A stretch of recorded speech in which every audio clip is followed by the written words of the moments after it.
ক্রিকেটে একটা কথা খুবই প্রচলিত, একজন সত্যিকারের গুরু কখনো শুধু প্রশংসা করেন না, প্রয়োজন হলে কঠোর সমালোচনাও করেন। কিন্তু সেই শিষ্য যখন সমস্ত ব্যর্থতা, অপমান আর মানসিক চাপকে পেছনে ফেলে আগুনের মতো জ্বলে ওঠে, তখন সেই গুরুর গর্বটাই সবচেয়ে বেশি চোখে পড়ে। টি20 বিশ্বকাপ 2024-এর সুপার 8-এর এই মহাগুরুত্বপূর্ণ ম্যাচে আমরা ঠিক এমনই এক আবেগঘন অধ্যায়ের সাক্ষী থাকলাম। চেন্নাইয়ের ঐতিহাসিক এম.এ. চিদাম্বরম স্টেডিয়ামে জিম্বাবুয়ের বিপক্ষে ভারত যখন 256 রানের বিশাল স্কোর গড়ে তোলে, সেই ইনিংসের ভিত গেঁথে দেন এক তরুণ ব্যাটার অভিষেক শর্মা। মাত্র 24 বছর বয়সী এই বাঁহাতি ওপেনারকে গত কয়েকদিন ধরেই সমালোচনার তীব্র ঝড়ের মুখে পড়তে হয়েছিল, কিন্তু বড় মঞ্চে বড় জবাব দেওয়াই যে আসল চ্যাম্পিয়নের পরিচয়, তা তিনি আজ প্রমাণ করে দিলেন। গত 3 ম্যাচে টানা গোল্ডেন ডাক, প্রথম বলেই আউট। যে কোনো ক্রিকেটারের আত্মবিশ্বাস চূর্ণ বিচূর্ণ হয়ে যাওয়ার জন্য এমন ধাক্কাই যথেষ্ট। চারদিকে প্রশ্ন উঠছিল,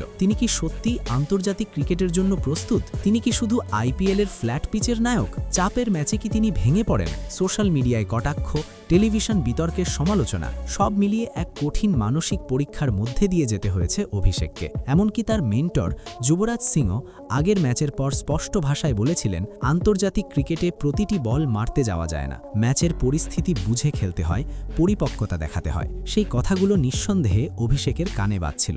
এই প্রেক্ষাপটেই জিম্বাবুয়ের বিরুদ্ধে ম্যাচটা ছিল তার জন্য কার্যত অগ্নি পরীক্ষা। টস হেরে ভারত ব্যাট করতে নামে, গ্যালারি ভর্তি দর্শকের চোখ ছিল একটাই দিকে, অভিষেক শর্মা আজ কি করেন। শুরুতে সঞ্জু স্যামসন দ্রুত কিছু রান তুললেও বেশিক্ষণ টিকতে পারেননি, ফলে চাপ আরও বেড়ে যায়। কিন্তু আজকের অভিষেক যেন অন্য মানুষ। প্রথম কয়েকটি বল তিনি অত্যন্ত সতর্কতার সঙ্গে খেলেন, পিচের আচরণ বোঝেন, বোলারদের গতি ও লেংথ বিচার করেন, তারপর ধীরে ধীরে গিয়ার বদলান। জিম্বাবুয়ের পেসারদের বিরুদ্ধে তিনি নিখুঁত টাইমিংয়ে শট খেলেন, কভার ড্রাইভ, পুল, ফ্লিক সবকিছুতেই ছিল আত্মবিশ্বাসের ছাপ। আর স্পিনাররা আক্রমণে আসতেই তিনি যেন পুরোপুরি ছন্দে ঢুকে পড়েন। লং অন আর মিড উইকেটের ওপর দিয়ে যে ছক্কাগুলো তিনি হাঁকালেন, তাতে পরিষ্কার বোঝা যাচ্ছিল এই ইনিংস শুধু রান তোলার জন্য নয়, নিজের অস্তিত্ব প্রমাণের জন্য। 30 বলে 55 রান, 4টি 4 ও 4টি ছক্কা, স্ট্রাইক রেট 183-এরও বেশি। সংখ্যাগুলোই বলে দিচ্ছে ইনিংসটি কতটা প্রভাবশালী ছিল। তবে শুধু পরিসংখ্যান নয়, তার শরীরী ভাষা, শট নির্বাচনের পরিপক্কতা এবং পরিস্থিতি অনুযায়ী খেলার দক্ষতাই সবচেয়ে বড় বার্তা দিয়েছে। অর্ধশতক পূর্ণ করার পর অভিষেক যখন ব্যাট তুলে ড্রেসিং রুমের দিকে তাকালেন, সেখানে উল্লাসের পাশাপাশি ছিল স্বস্তি, যেন তিনি নিজেকেই বলছিলেন, আমি পারি। এই ইনিংসের ওপর ভর করেই ভারত বিশাল স্কোরের পথে এগোয়। পরে হার্দিক পান্ডিয়ার ঝড়ো 50 এবং তিলক ভর্মার বিস্ফোরক ক্যামিও স্কোরবোর্ডকে 256-তে পৌঁছে দেয়। কিন্তু সেই ভিতটা তৈরি হয়েছিল শুরুতেই, অভিষেকের নির্ভীক ব্যাটিংয়ে।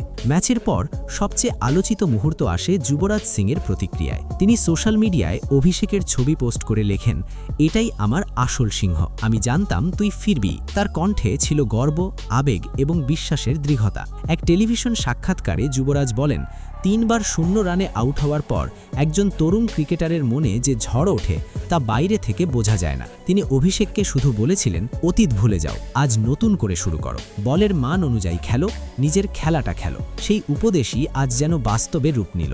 ভারতীয় ক্রিকেটে গুরু শিষ্যের সম্পর্কের বহু উদাহরণ আছে, কিন্তু যুবরাজ ও অভিষেকের বন্ধন আলাদা। দুজনেই পাঞ্জাবের ছেলে, দুজনেই বাঁহাতি, দুজনের খেলাতেই রয়েছে আক্রমণাত্মক মানসিকতা। যুবরাজ তার অভিজ্ঞতা, সংগ্রাম এবং নেভার গিভ আপ মনোভাব অভিষেকের মধ্যে ঢেলে দিয়েছেন। ক্যান্সারের মতো কঠিন লড়াই জিতে মাঠে ফেরা যুবরাজ জানেন, মানসিক শক্তি একজন খেলোয়াড়ের সবচেয়ে বড় অস্ত্র। আজ অভিষেকের ব্যাটিংয়ে সেই মানসিক দৃঢ়তারই প্রতিফলন দেখা গেল। এই 55 রানের ইনিংস শুধু ব্যক্তিগত প্রত্যাবর্তন নয়, এটি পুরো দলের জন্য মানসিক টার্নিং পয়েন্ট। দক্ষিণ আফ্রিকার কাছে বড় হারের পর দলের আত্মবিশ্বাস কিছুটা নড়বড়ে ছিল। টপ অর্ডারের ধারাবাহিক ব্যর্থতা নিয়ে উদ্বেগ তৈরি হয়েছিল, কিন্তু আজ অভিষেকের ইতিবাচক সূচনা ড্রেসিং রুমে নতুন শক্তি যোগায়। ওপেনার যদি নির্ভয়ে খেলে, তাহলে মিডল অর্ডারও স্বাধীনভাবে নিজেদের খেলা খেলতে পারে। এই সহজ সমীকরণটাই আবার কার্যকর হয়ে উঠল। এখন প্রশ্ন, এই ইনিংস কি বিশ্বকাপের বাকি অংশে ভারতের জন্য বড় মোড় ঘোরানো মুহূর্ত হয়ে থাকবে? অভিষেক কি এখান থেকেই ধারাবাহিকতা বজায় রাখতে পারবেন? ক্রিকেট ইতিহাস বলছে, বড় মঞ্চে এমন এক প্রত্যাবর্তন অনেক সময় একজন খেলোয়াড়ের ক্যারিয়ারের নতুন অধ্যায়ের সূচনা করে। আত্মবিশ্বাস একবার ফিরে এলে ব্যাট আরও মুক্তভাবে ঘরে, সিদ্ধান্ত নেওয়া সহজ হয়, আর ব্যর্থতার ভয় আর গ্রাস করতে পারে না। বন্ধুরা, আপনারা কি মনে করেন, অভিষেক শর্মার এই ঝড়ো ইনিংস কি ভারতের বিশ্বকাপ যাত্রায় সবচেয়ে গুরুত্বপূর্ণ মোড় হয়ে থাকবে? যুবরাজ সিংয়ের বিশ্বাস ও সমর্থন কি তার খেলায় আরও ধার আনবে? আপনারা কি মনে করেন আগামী ম্যাচগুলোতে তিনি একই দাপটে প্রতিপক্ষ বোলারদের ওপর চড়াও হবেন? আপনাদের বিশদ এবং নির্ভীক মতামত জানাতে ভুলবেন না, কারণ ক্রিকেট শুধু পরিসংখ্যানের খেলা নয়, এটি আবেগ, বিশ্বাস এবং প্রত্যাবর্তনের গল্প। আর আজ সেই গল্পের নায়ক নিঃসন্দেহে অভিষেক শর্মা।